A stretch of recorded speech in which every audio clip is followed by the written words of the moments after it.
Hello and welcome to this video, and on this video I am going to be ranking the albums by the jazz rock group Weather Report, or in a more perfect world, the jazz group Weather Report, where we didn't differentiate between jazz and jazz rock. Weather Report brought an electric approach to jazz. They also brought in influences from popular music, rock music, and synthesizer technology. The band was created in 1971 by two giants of jazz. Firstly, Wayne Shorter, who had come to prominence in Art Blakey's band, and then eventually wound up in the classic Miles Davis quintet with Herbie Hancock, Tony Williams and Ron Carter.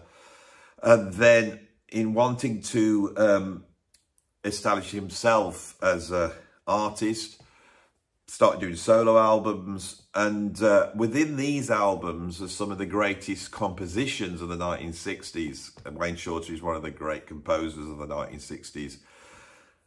But in joining Miles's band and coming into contact with Joe Zawinul, the Austrian keyboardist that had played beforehand with Cannonball Adderley, and then not necessarily joined Miles's group, but collaborated with him on In a Silent Way and Bitches Brew, Wayne Shorter creates an incredible relationship between these two. There's a chemistry between them that is quite wonderful. Joe Zawinul, of course, is the composer of In a Silent Way. He is also one of the great jazz composers of all time. So we now have this band formed between these two people, and they have an interesting composition. The interest that they have at the beginning is the idea of creating spatial composition that really deals with improvisation in a different way, going back to a more collective approach to improvisation that existed at the beginning of jazz. Wayne Shorter has come through this sort of Coltrane school, but he's like a more spatial Coltrane. Joe Zawinul brings with him this sort of marriage between sort of the Eastern European folk music that he grew up with sort of the collective improvisation contained within a street procession, whether that be in sort of an African ceremonial music or the music of New Orleans, you know, of the sort of collective death march music and the joy that is embodied in that as they return from the graveyard celebrating a person's passing. All of this jazz history is wound up very cleverly within Weather Report. And in 1971, they go in, forming really a super group with Miroslav Vitous on double bass. We've got Ayetu on percussion, and we have we have someone else in the band as well. We have Alphonse Mouzon as a very young musician at the time, and just established himself with McCoy Tyner, was going to go on to join the 11th House, and then it become like almost like a disco star, one of the great drummers of jazz rock fusion. So anyway, they start in 1971, they go through, they make 15 studio albums, 15 studio albums, and then in 1985, they call it a day. Zawinul sort of takes the idea of Weather Report on into, firstly, Weather Update, and then in his own Zawinul Syndicate bands, and Wayne Shorter does a series of solo albums, and Joe Zawinul died probably about 10-15 years ago. Wayne Shorter only died, I think, last year, wasn't it? And he was around about 90 at the point he died, and he was still a power to behold. We are talking about behemoths. This band is a really important band in jazz history, and I'm going to now try and do the ranking. Now, we can categorise Weather Report into sort of, I think, 4 different zones, and we can do that by looking at the bass players. That's the best way of seeing it. So Miroslav Vitous plays bass on Black Market, Heavy Weather. Sorry, that's wrong. Let's start again. Cut that bit out, Andy. Miroslav Vitous plays bass on the first Weather Report album, Icing the Body Electric, Sweet Nighter, and then he plays a little bit on Mysterious Traveller, holding, passing on the bass duties to Alphonso Johnson. And then Alphonso Johnson is the next phase of Weather Report, and he plays on Mysterious Traveller. He then plays on Tail Spinning, Black Market. And on Black Market, he hands over the bass duties to Jaco Pastorius, who also appears on the album. And Jaco then plays on Heavy Weather, Mr. Gone, Night Passage, and another album called Weather Report. And then a new band is created that has Victor Bailey on bass, and that sort of goes through to the end. So we could see these 4 phases. That's a good way of seeing it in terms of the bass players. Now, I'm going to rank these albums from what I think is not so good to good. But with Weather Report, we are really dealing with brilliant albums. And their worst album, the first one on this, is still a good, solid 80s jazz rock fusion album. So at number 15, I have the last album, which is This Is This, right? I think there's a certain point in the mid-80s where Joe Zawinul and Wayne Shorter wanted to do different stuff. They'd exhausted the idea of Weather Report and they weren't getting much out of it. And so they decided to call it a day after the album Sporting Life, which is a fantastic album. But they found that they still had a contract to fulfill. Now, back then they had the semblance of a band which contained Victor Bailey on bass, Omar Hakim on drums, and a variety of different percussionists, sometimes Mino Sanello, and another guy called, I think, Ilario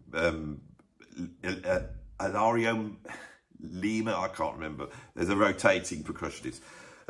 They've got this album they need to do. And so they basically pull in some session players. Omar Hakim's on it. Peter Erskine comes back on drums and plays on it. But the person who is conspicuously missing off this album is Wayne Shorter, who appears on a couple of tracks, but they tried to replace Wayne Shorter with Carlos Santana. Now, Carlos Santana is one of my favourite guitarists. He's a great guitar player. It's really interesting to hear him play in the context of Weather Report, and he does a brilliant job. But 2 things. Carlos Santana is not really a jazz guitarist. He can exist within jazz-like environments, but it's not the same as Wayne Shorter. And also, the electric guitar had never really featured in Weather Report. That was one of the big things about Weather Report, is there was no guitar. And so to have this electric guitar in that sound balance, especially as we're in the mid-80s and Joe Zawinul is now dealing with a lot of digital keyboard sounds, it's just not a bad album. The production's great. There's some great grooves on there. There's nothing wrong with it. It's just a little bit lackluster, a little bit unfocused, and a little bit sad because you know that Wayne Shorter doesn't want to be there, and he's not there. When you look at the back of the album, you see a photograph of Wayne Shorter shaking hands with Joe Zawinul. That's it. It's done. And it's just not particularly alive. There's not much vitality to this album. So that's why I've got it at number 15. At number 14, I have the second album that's called Weather Report. The debut album's called Weather Report. And then I think in around about 1982, they decided to bring out another album called Weather Report. Now, you can see the artwork on this album as well. The artwork is uninspired, just the words Weather Report, flying through space. Now, this band is the classic band with Jaco Pastorius, Peter Erskine on drums.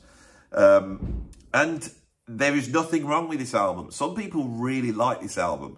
Now, to give it its positive due, it's brilliantly played and brilliantly produced.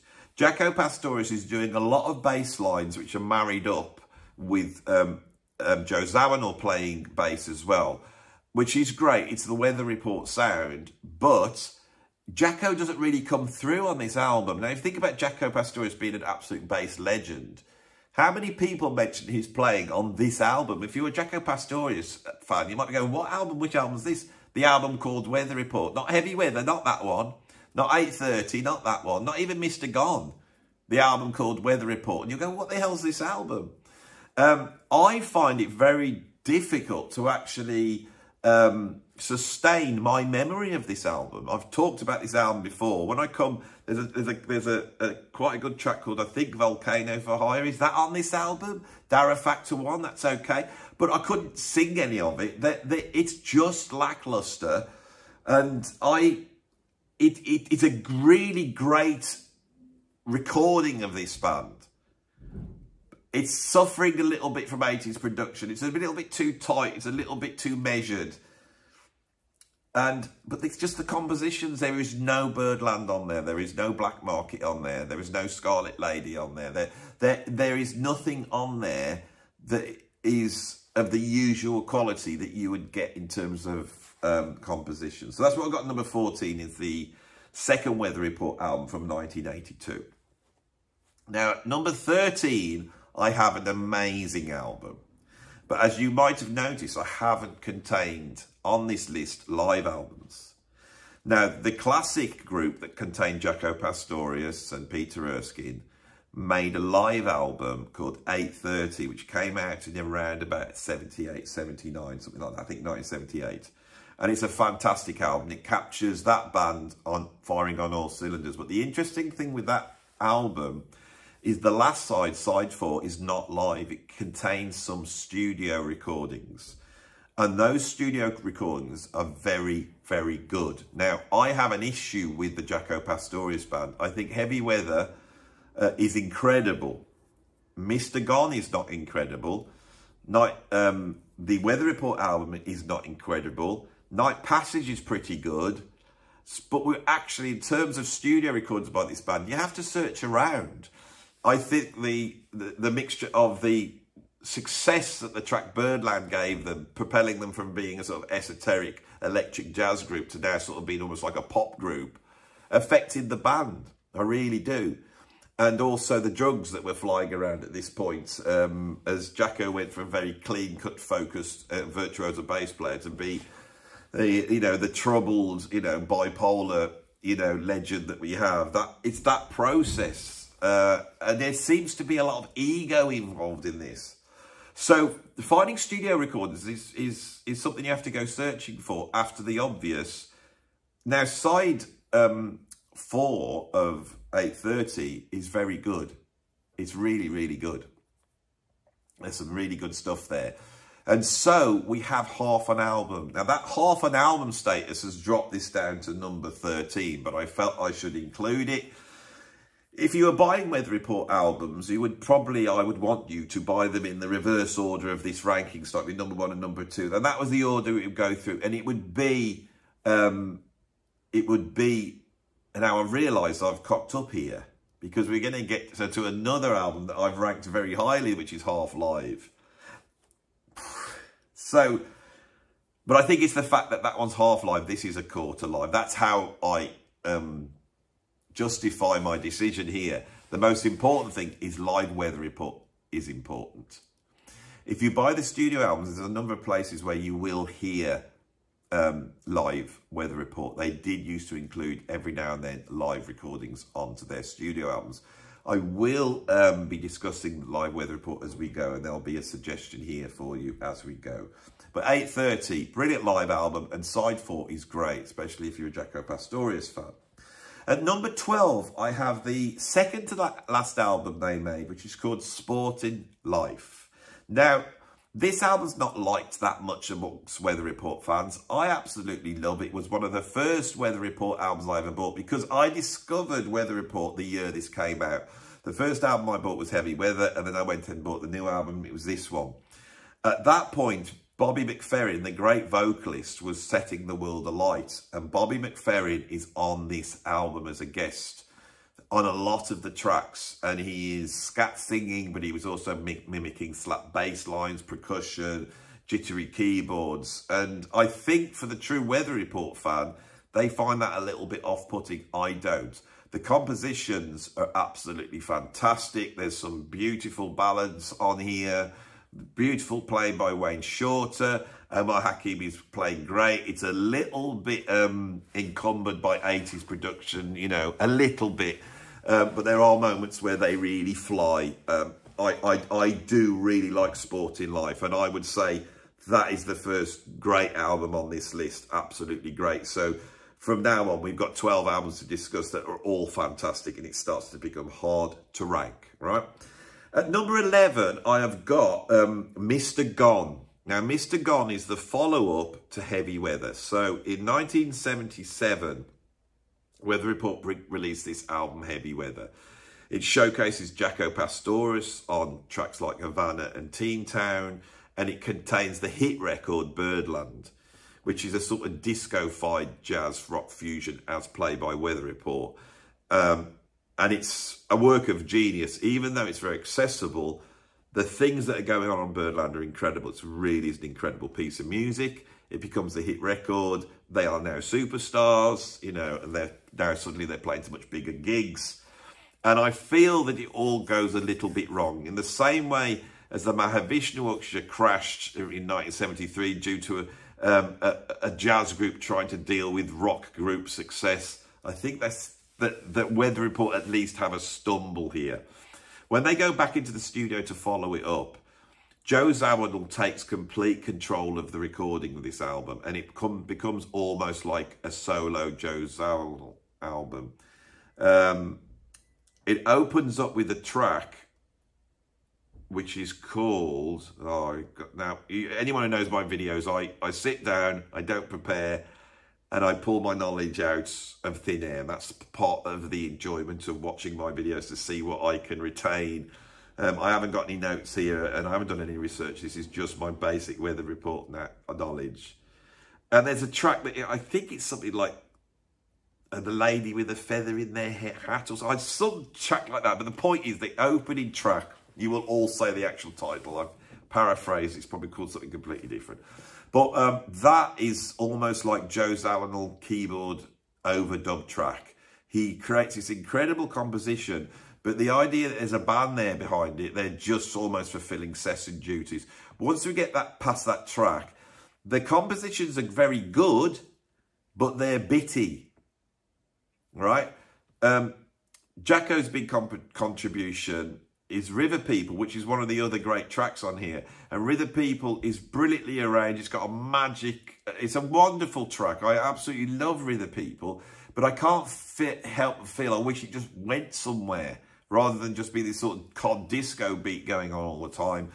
There is a rotation of drummers. Steve Gadd appears on there. Peter Erskine's on there. We even get the great Tony Williams on it at one point. It's unfocused. Things don't sound finished off. It's not a great album, but it's an average album made by geniuses, and there's still something that goes through it. I would have ranked this lower. I think I did a Weather Report ranking when I first started this channel many years ago. You can go back and I bet you Mr. Gone is quite low. Recently I watched the Jaco Pastorius documentary for the first time, which is an incredible film, and there is they played Mr. Gone on it, and I can't help but say there is a magic embodied in that recording. It's otherworldly, and that just elevated it up for me. I think there's Pinocchio on there, which is a Wayne Shorter composition, which is great. They play it nice, but they don't really solo. After that, I'm forgetting what's on there, you know. So that's what I've got at number 11 is Mr. Gone. At number 10, I have the album Domino Theory. Now, the Victor Bailey era of the band basically made 3 albums. Procession in sort of 83, I think. In 84, we have Domino Theory. 85, we have Sporting Life, and then they finish off 85, 86 with the last album, This Is This. And I see this Victor Bailey band as making 3 albums, and they diminish in quality. This is the middle one. Domino Theory is a fantastic album.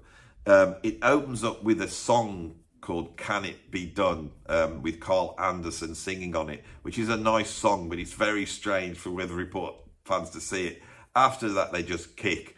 And then it goes into a long track called D-Flat Waltz. And this is reminiscent of an earlier album they made called Tail Spinning, where they burn. This collective improvisation thing, which I do love about Weather Report, these little blips of phrases.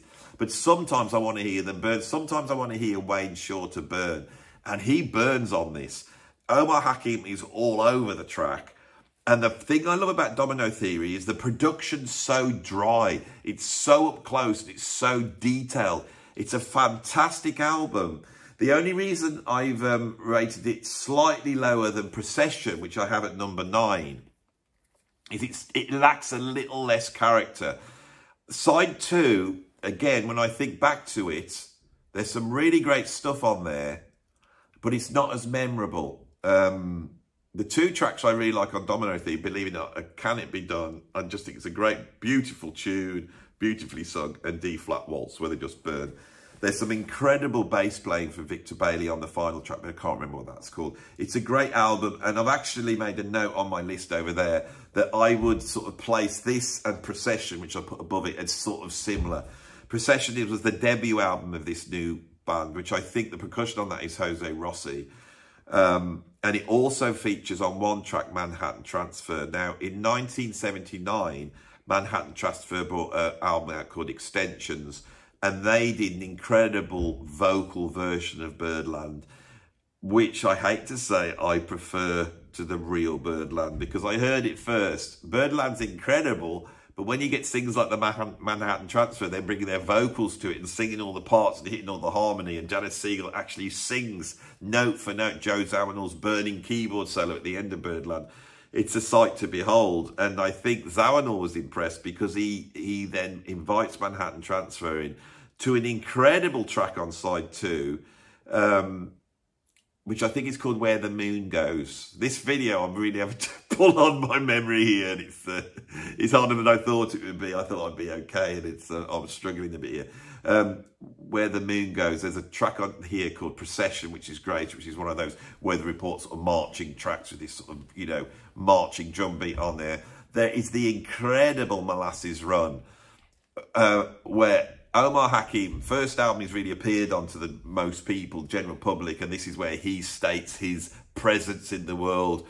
I was so fascinated by Molasses Run when I was a youngster that I transcribed it and learnt it, at least the beats note for note, because it fascinated what he was doing. It's incredible drumming on it. It's just incredible. Omar Hakim, I think, gets demoted a little bit compared to the Vinnie Colaiutas and Dave Weckls. At the time in the 1980s, he was far more known, going on to play for Sting and appearing on like Dire Straits albums. And he is an incredible drummer. And Omar Hakim is a drummer that, for me, embodies flow. Watch him play. Just watch him play. So Procession I absolutely love. Going back to Where the Moon Goes, which I think that's what it's called, although it doesn't sound right to me. That track is almost like progressive rock. It's so composed, and the vocals and the band entwine. They got vocal effects on the vocals, so it sounds almost like synthetic, and it just builds up, and it really reaches a crescendo, which is quite unique to jazz. Almost like a progressive rock crescendo, but not quite. Okay, at number 8, I have their first album called Weather Report. Now, the more elitist and snobby of my musical friends will always say this is the great album. It apes in tone a lot of what Miles Davis was doing at the time. I find it meanders around. There's some nice compositions on there, actual classic compositions. But I feel this supergroup that's been put together is sort of underused. Of course, it opens up with the incredible Milky Way, which I think is my favourite track on that, which is where they created by making tape cuts of Wayne Shorter blowing his saxophone notes into the piano to get resonance of chords that Joe Zawinul's pulling down, and then they just record the resonance. And this is otherworldly. It's like, sounds like Aphex Twin electronica. 1971's mind-blowing. And then after that, we have some very delicate, spatial, tasteful, electric jazz soloing. Now, the reason why I don't rate it, because at the same time I bought this, I bought the album that preceded it by Joe Zawinul, which is called simply Zawinul. And that's got a version of In a Silent Way. It's got Gemini on there. That album is mind-blowing, absolutely incredible. It's got Herbie Hancock on it. It's got Jack DeJohnette on it. I'm pretty sure Wayne Shorter's on there. And it's almost like an honorary Weather Report album. And it's better than the debut. I'm sorry, it just is. The debut is okay. It's good. There's countless albums from this period that are exploring similar territory, like the Maradashi Band stuff that was coming out by Herbie Hancock. And there's greater explorations of this. I don't think they've quite got it right. By the time these albums come out, I think actually when the album was being recorded, that this band had collapsed. There's people appearing on it that aren't credited. When you get into the details, there's other musicians on there that came in. I don't know. I think it is rated far too highly than it actually is. By the time they get to the next album, I Sing the Body Electric, they've got a completely different lineup. And anybody who listens to I Sing the Body Electric, it's in another league compared to the debut album. But anyway, that's my opinion, and that's what you're here for. But haven't got to I Sing the Body Electric yet. At number 7, I have Night Passage. Night Passage is the album recorded in 1980 by the Jaco Pastorius group, and it is one of their great albums. After Heavy Weather, if you like the Jaco Pastorius Weather Report, I know most people want to go to that first. After you've got Heavy Weather, the next album to go for is Night Passage, which is an absolute tour de force. It's got, I think it's Rockin' in Rhythm. They do a Duke Ellington track, and it really demonstrates the Zawinul's idea at this point of what Weather Report is, which is an electric big band, and you hear it on that.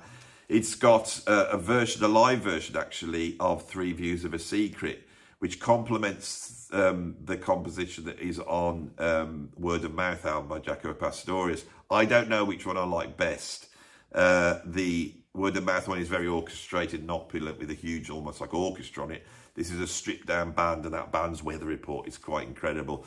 There's a track called Fast City, which is absolutely burning on fire. It's half live, half studio, but it's all original compositions. Honestly, Night Passage is one of my favourite Weather Report albums. We really are just going to get into the masterpieces now from now on. At number 6, I have got I Sing the Body Electric, which was at one point my favourite Weather Report album. When I was more interested in a little bit more freer jazz and more avant-garde jazz, this was my favourite.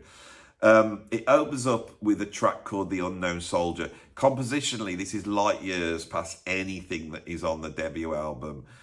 This is where Zawinul really stakes his claim as a composer within Weather Report. This is a suite in 3 parts, and it follows this young man that is born in a sort of village where in Europe somewhere, sort of village, sort of environment that Zawinul grew up with.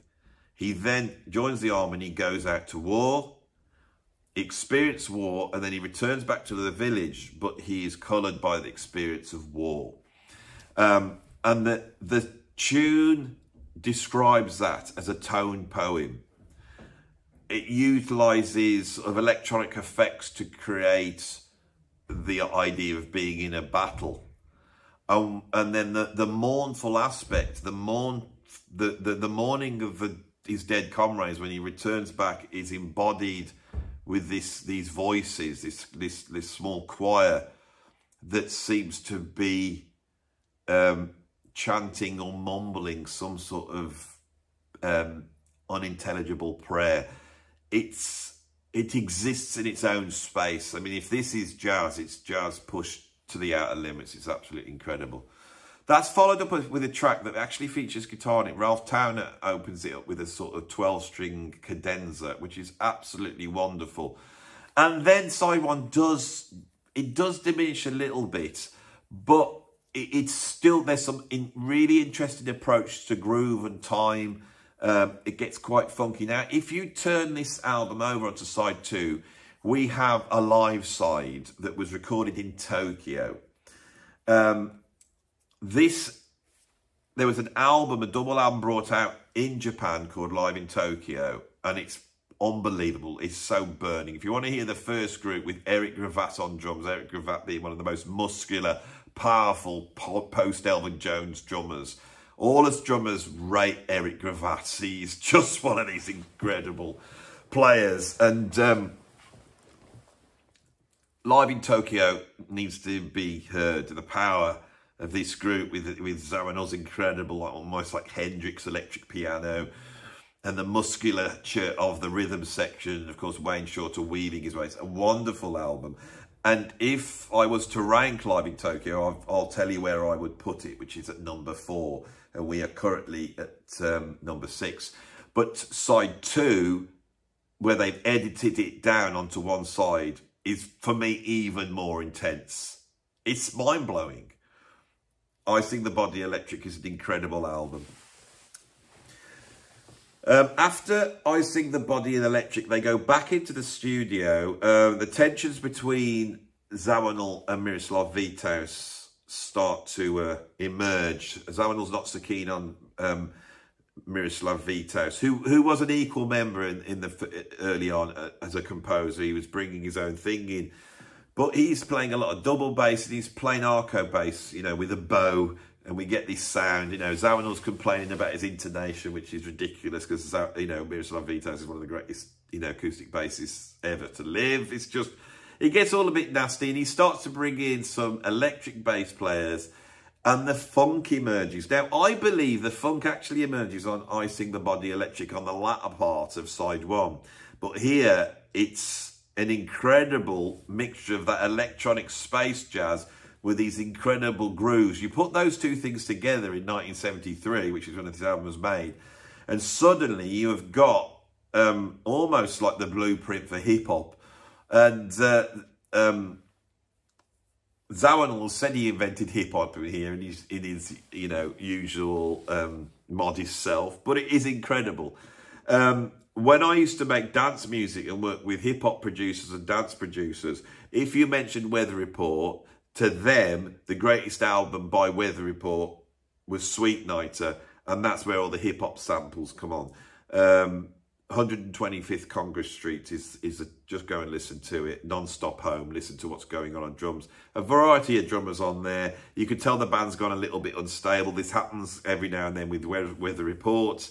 Zawinul is always seeming to search for the great drummer that could embody what he wanted in the band, and he's always searching for this thing. But yeah, Sweet Night is really great. If you like the concision of later Weather Report and this sort of, you know, soloing, not soloing approach, which is on the earlier albums, you might find this a little bit heavy going. The grooves are incredible. At number 4, I have an album which is so underrated in the Weather Report canon, but it's a work of absolute genius. I do not know why this album doesn't get mentioned. It is, of course, Tail Spinning. And Tail Spinning is the follow-up to Mysterious Traveller, which is the album between Sweet Nighter and Tail Spinning. So we're moving. Miroslav Vitous is going. They're bringing in a whole bunch of bass players on Sweet Nighter, and then they discover Alphonso Johnson, one of the great jazz rock fusion bass players, an absolute monster whose reputation has been a little bit eclipsed by Jaco Pastorius. Now, when we listen to certain tracks he plays on at that period, I feel that he's equal to Jaco. It's just that he's playing more of an established bass. Alphonso Johnson is one of my favourite bass players, basically. Absolutely brilliant. Tail Spinning is the album where the Alphonso Johnson band, which I believe is the best band, that's the best band that Weather Report ever was, with the Alphonso Johnson band, where they blow. God, do they blow. If you like proper jazz fusion with solos, none of this we're soloing and not soloing, none of this collective improvisation and space. If you just want to hear Weather Report play, you go for Tail Spinning. The compositions are fantastic on there, some of their best compositions. I do not know why this album is not spoken at in the same breath as the 3 albums we're about to mention now.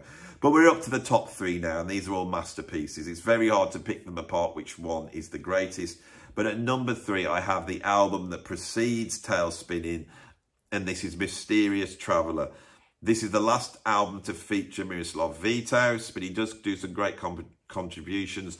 But we get Alphonso Johnson join in, and he does that Jaco Pastorius thing, much like Cannonball on an album we haven't got to yet. is he does Cucumber Slumber, one of the greatest bass lines of all time.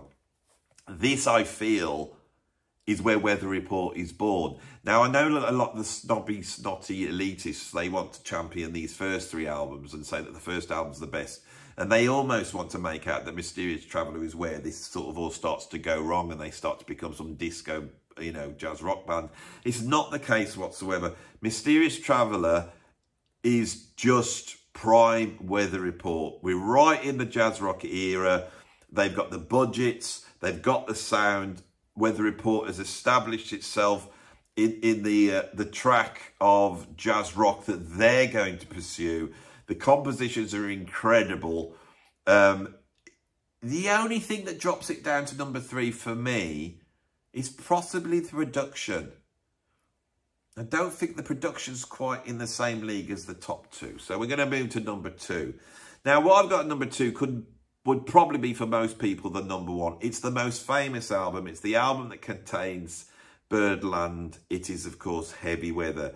Heavy Weather is an absolute masterpiece. It's accessible and commercial, and yet at the same time, it still is jazz composition and jazz soloing at the highest level. The production's absolutely beautiful on there. Jaco Pastorius is at his peak. Zawinul's compositions are at its peak. Their use of the recording studio is at its peak. It's an absolutely flawless, perfect, beautiful album. It's an essential purchase for anybody who's remotely interested in any aspect of jazz. I would say if you were going to buy 2 jazz rock albums for your collection, it would be The Inner Mountain Flame by the Mahavishnu Orchestra and Heavy Weather. Those would be the 2. That is how important this album is. It's an absolute masterpiece, but it is not number 1, because at number 1, I have the incredible Black Market. This is the album where Alphonso Johnson leaves and Jaco Pastorius comes in. Now, the story that is told is that in 1975, Cannonball Adderley died. And Cannonball Adderley was a mentor and an employer of Joe Zawinul. So he decides to write a tribute, which is very heartfelt and touching, called Cannonball. Jaco Pastorius gets mentioned through a number of different, there's so many different tales. But I go with a story that the patron saint of this channel, Narada Michael Walden, told me, that he was brought in to play on this album and that he was offered the job as drummer, and he said, no, but you should check out this guy I know called Jaco Pastorius. And Jaco was brought in. Now, Jaco was the hottest bass player on the planet. He was astonishing. He was arrogant. He believed himself to be the best. And he turns up to the session and he sits down to record this bass line to Cannonball. And he starts to do all his Jacoisms all over it. And Narada told me that Zawinul actually turned around to him after this first take and he said, don't play that shit all over my track. Jaco is put into that place that Miles Davis would often put his musicians. They hit record again. And as Narada Michael Walden said, this is the point Jaco is born. And he manages to utilise that virtuosity, but in the service of that track. And it is just sublime. So great is it that Zawinul offers him a place to put one of his compositions, and he comes up with the funky Barbary Coast. That is partly what elevates. This is Jaco at his peak. On drums throughout this, we have Chester Thompson that had jumped from Zappa's band over to Weather Report. And Chester Thompson is a drummer sort of coming out of that Billy Cobham school, incredible drummer. And I feel the energy is lifted by him. But for me, the real X factor is the inclusion of Narada Michael Walden, my favourite drummer of all time. And he plays on the second half of Black Market, the opening track. And I think he drums on Cannonball as well. The opening comes from a jam where they're playing the track with Chester Thompson. And it's great. And he's doing this sort of tom with the snares off thing. And it's great. It kicks in. And then they cut to the Narada take. Now, Narada brings something to a record which no other drummer can bring.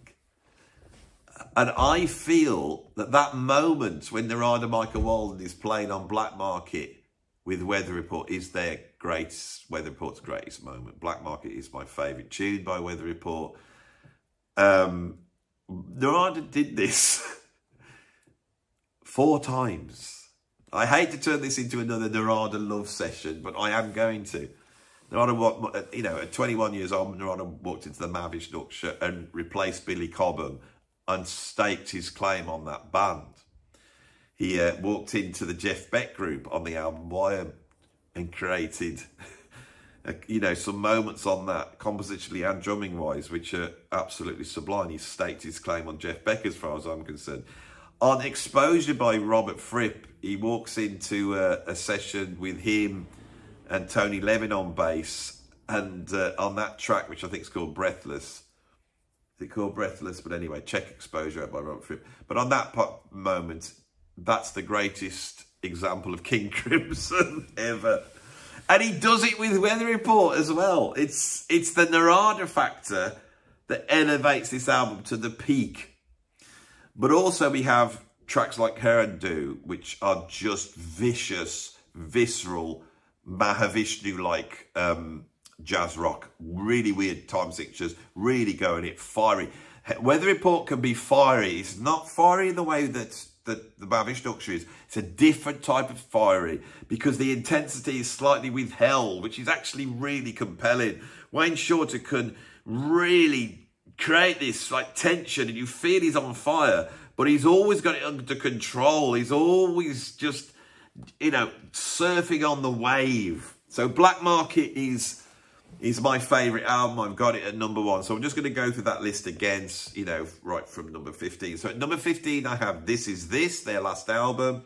At number 14, I have Weather Report, not the debut, but the album that came out in 1982, the last album with Jaco Pastorius. At number 13, I had Side 4 of 830, which is only demoted down because it's just half an album's worth of material. But it does contain some great studio recordings by the Jaco Pastorius band. Number 12, we have Sporting Life, which comes from the Victor Bailey band that features Bobby McFerrin on vocals. At number 11, we've got Mr. Gone, the follow-up to The Great Heavy Weather, which is a bit directionless, but has some really good moments. At number 10, we have Domino Theory, the middle album by the Victor Bailey band, which is a great album. And also at number 9, Procession, which is the first band after Jaco had left when they come back with this new band full of these young guys. At number 8, I have the debut album, which is really rated by some, but for me is a little bit lackluster. At number 7, we have Night Passage, which is the best studio album after Heavy Weather by the Jaco Pastorius band, and definitely the best studio album with Peter Erskine on. Number 6, we have I Sing the Body Electric, their second album, where I think they start to find their compositional style. At number 5, we have Sweet Nighter, where Joe Zawinul brings in the funk. We start to get electric bass, and we sort of have this funky jazz rock sound, which usurps the sort of progressive rock, hard rock sound that existed before this album, alongside Chameleon by Herbie Hancock, Headhunters, which is going to come out the following year. At number 4, we have Tail Spinning, which I think is the best incarnation of Weather Report, which is the one with Alphonso Johnson on drums. That's got Ndugu doing a session job, and he's monstrous. Tail Spinning is the album that you go to if you really want to hear them blow. Number 3, you have Mysterious Traveller, which is, I feel, is where they really consolidate the Weather Report sound. It is an absolute masterpiece, slightly brought down by slightly muddy production. Number 2, we have The Great Heavy Weather, the great crossover album, the album that contains not only Birdland, but the great statement by Jaco Pastorius on tracks like T-Town and Havana.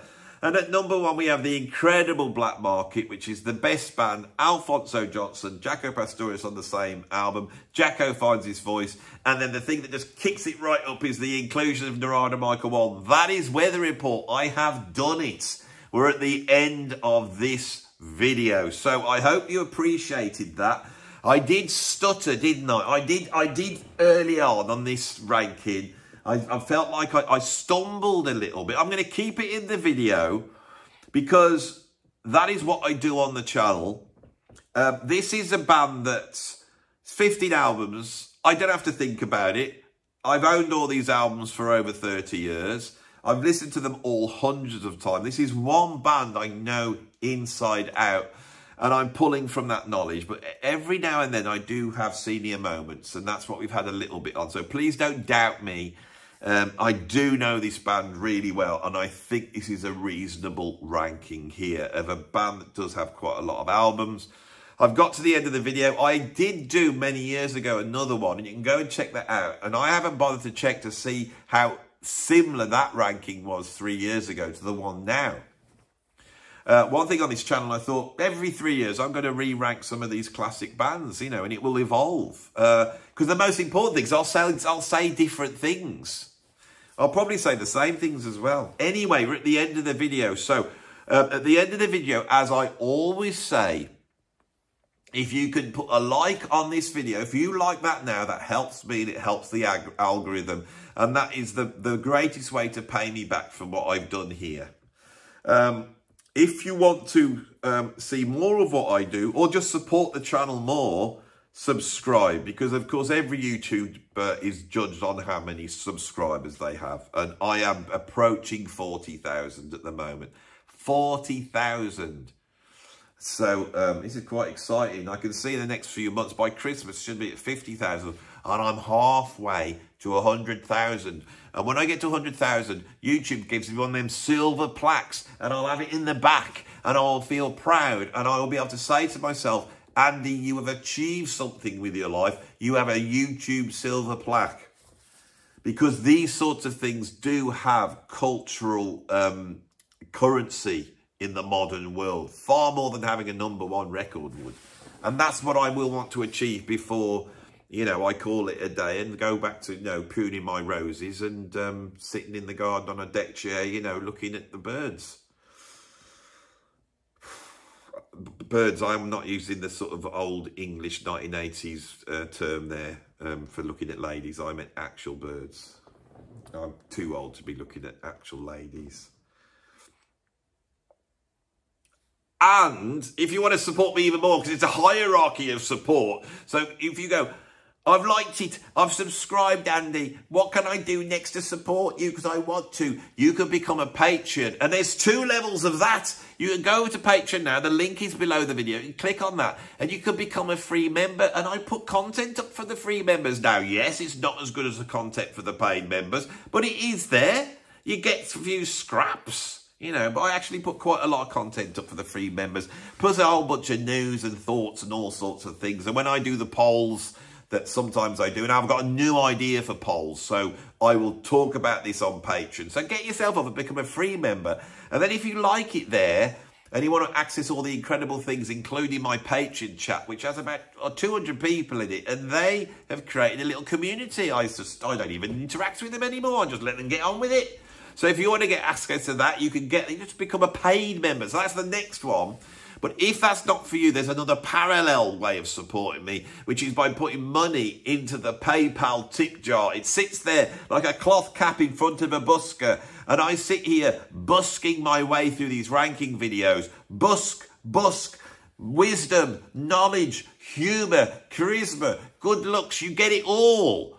And all you have to do then to support me is to drop a few pennies into my virtual cloth cap, right? This imaginary cloth cap, which is called my YouTube PayPal tip jar. The link is down below.